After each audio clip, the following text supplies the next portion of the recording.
I'm pregnant, and it's his. We're keeping it, she said, so I quietly filed for divorce. Now she's a single mom, and he won't even pay child support.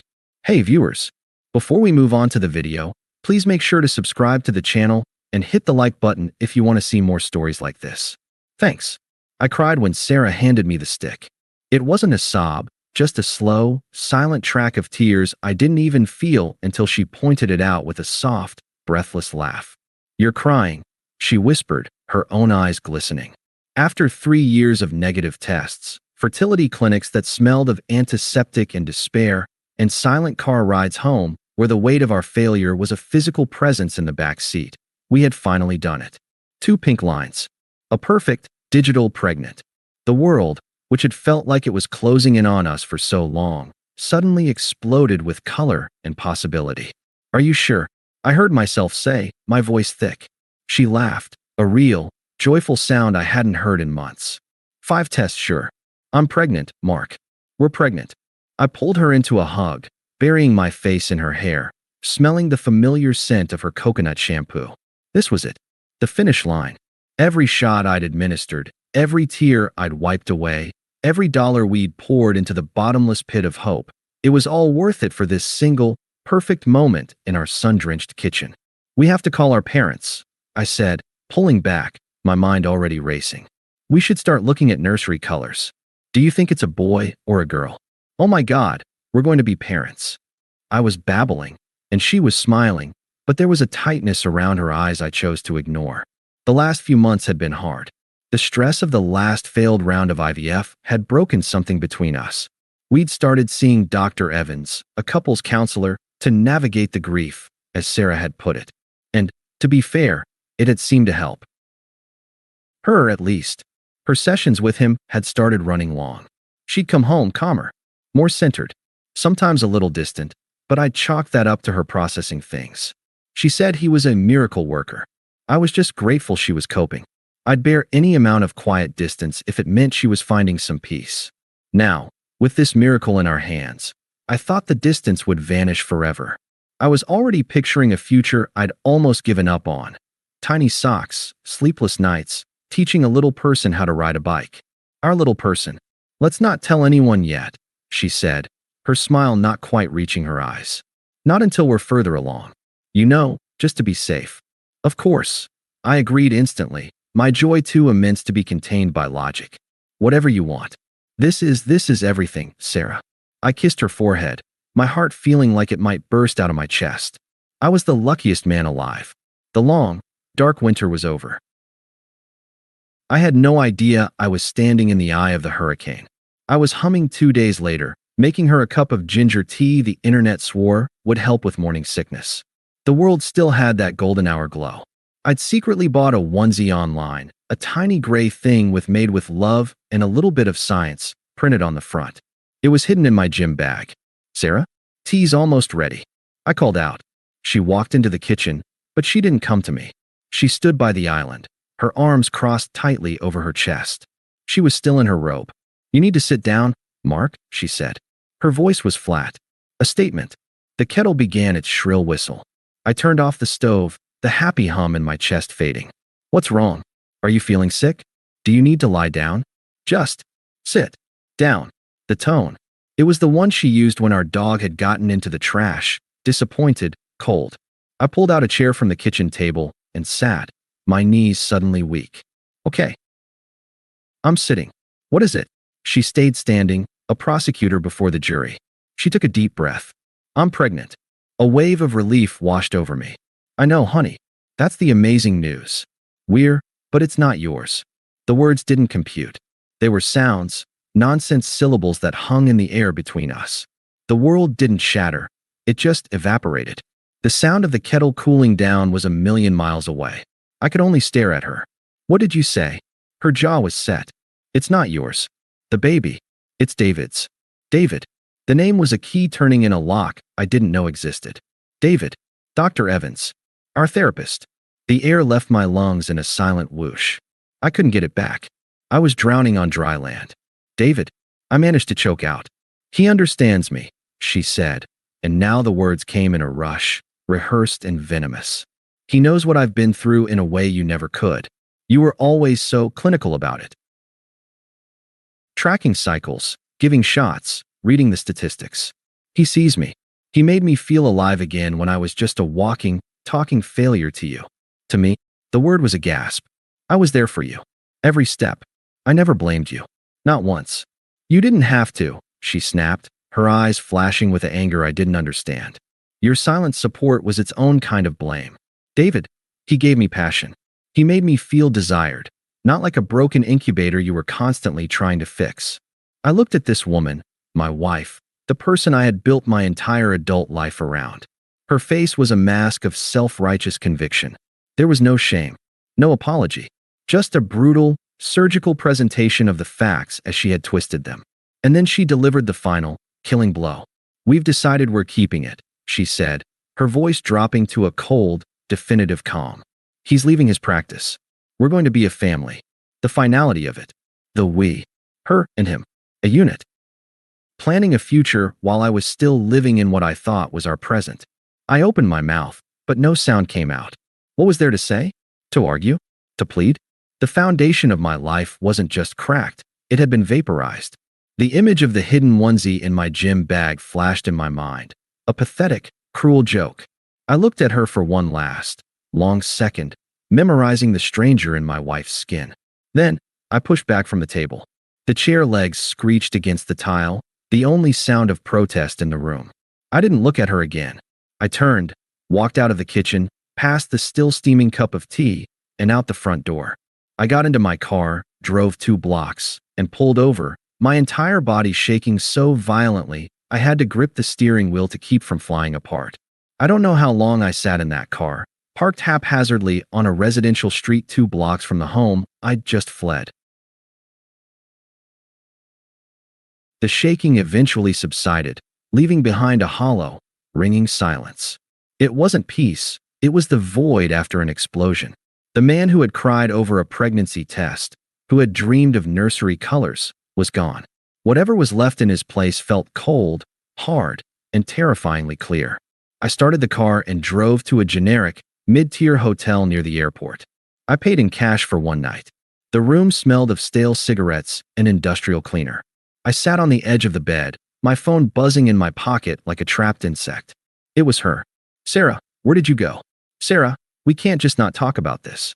Sarah, you walking out like that is exactly what I'm talking about. You can't handle real emotion. I read the messages. Each one was a small, toxic dart, but they bounced off the new, numb shell around me. She was trying to rewrite the narrative already, to make my stunned, catastrophic grief into an emotional failure on my part. I didn't block her. Blocking was an emotion. Blocking was a reaction. I simply turned the notifications to silent, placed the phone on the nightstand, and stared at the patterned hotel room carpet until the sun rose. At 8:01 a.m., I was on my laptop, searching for the most ruthless, efficient divorce lawyer in the state, not the one who had drawn up our amicable prenup years ago. I found her, Elena Rostova. Her firm's tagline was Strategic Dissolutions. Her photo showed a woman with calm, assessing eyes that promised no mercy. By 10:15 a.m., I was in her sterile, modern office, sitting across from her. Tell me everything, she said, her voice even, a digital recorder on the desk between us. I did. I recited the events in the same flat tone I'd used to check into the hotel. The infertility, the therapy, Dr. David Evans, the pregnancy test, the conversation in the kitchen.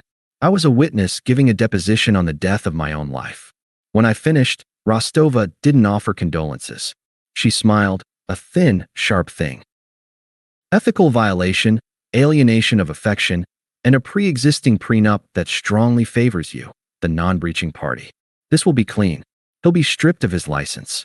She will get nothing she didn't bring into the marriage. We'll file immediately. The language was beautiful in its coldness. Non-breaching party. Strategic dissolution. It was the lexicon of survival. I signed the papers she put in front of me.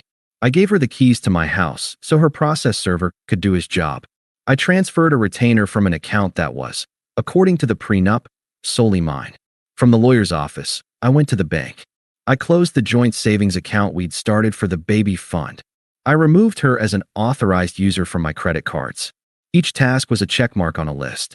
I was the CEO of my own collapse, and I was liquidating a failed partnership with brutal efficiency. It was the only way to survive without drowning in the molten, screaming anger that I knew was bubbling somewhere far beneath the ice. I went back to the hotel, upgraded my stay to a week, and bought new clothes from a department store.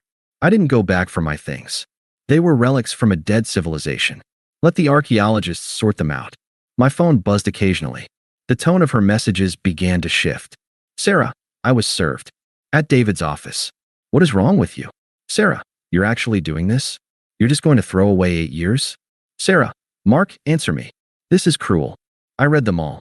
I felt nothing. Or rather, I felt the satisfaction of a complex algorithm finally resolving.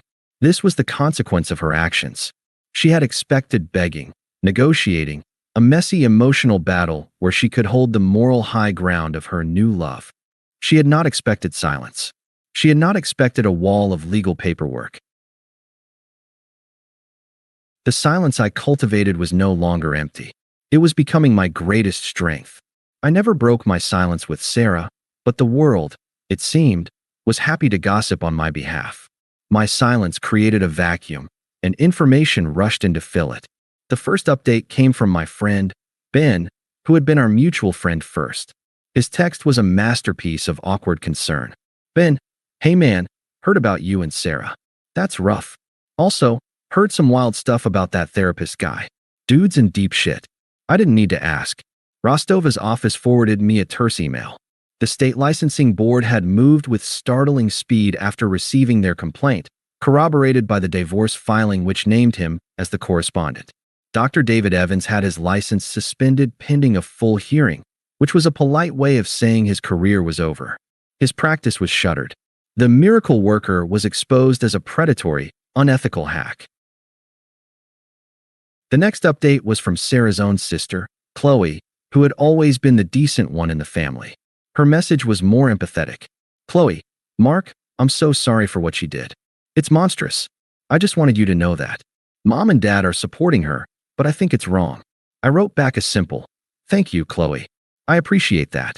It was my first human response in weeks, and it was to someone who was now effectively a stranger. The act felt strangely normal. A few weeks later, Chloe messaged again, unprompted. Chloe, it's all fallen apart. David lost everything. He's not handling it well. He blames Sarah for seducing him and ruining his life. He packed a bag and left. No one knows where he is.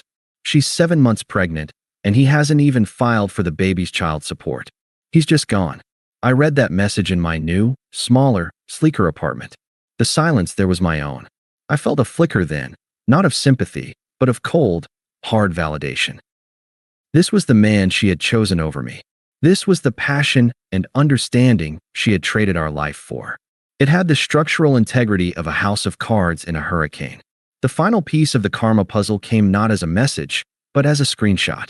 Ben, who had a morbid fascination with the train wreck, sent me a cropped image from Sarah's social media. It was a quote graphic, posted to her public profile, against a background of a weeping willow tree.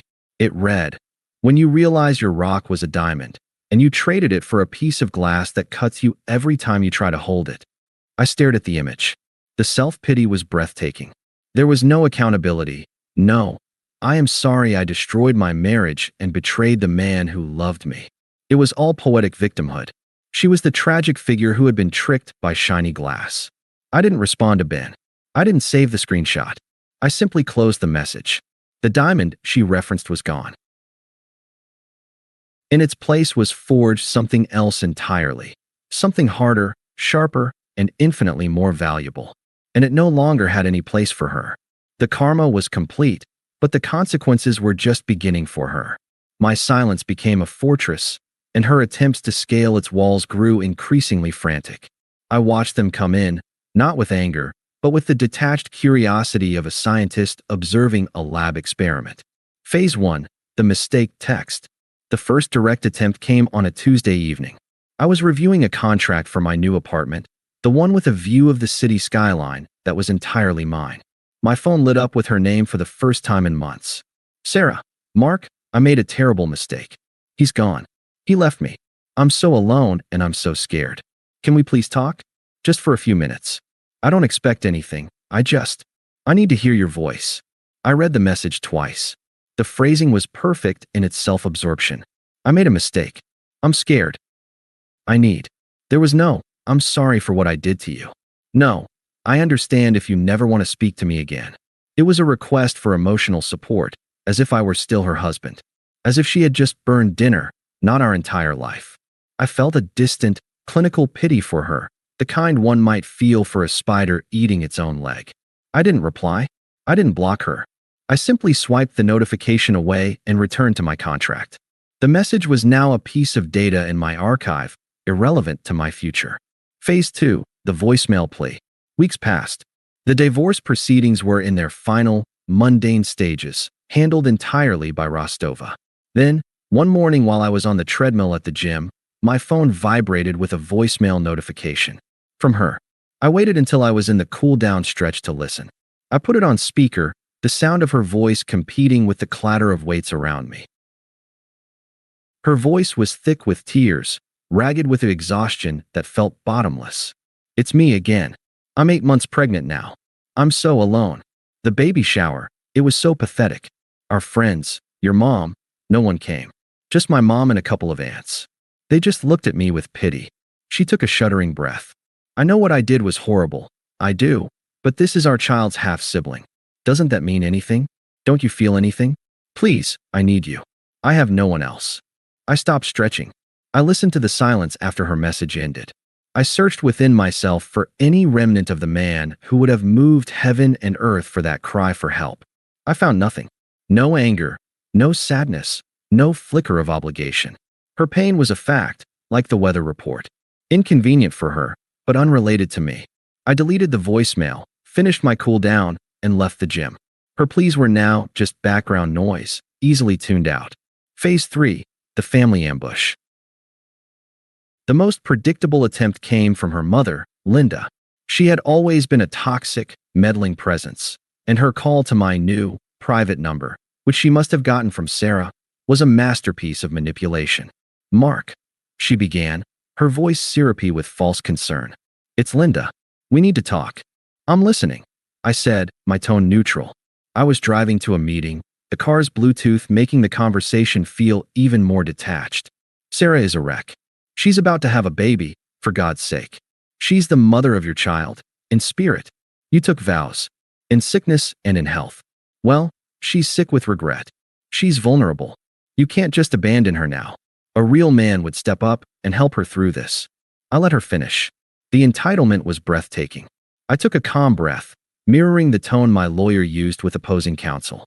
Linda, I said, my voice firm and flat. My obligations to Sarah were dissolved by the court. My only remaining obligation is to ensure the terms of our divorce are upheld. Please do not contact me again regarding this matter. There was a sputtering on the other end. How can you be so? I ended the call. The silence in the car was absolute. There was no satisfaction in it, no victory. There was only peace. The last bridge was burned. I thought that would be the end of it. I was wrong.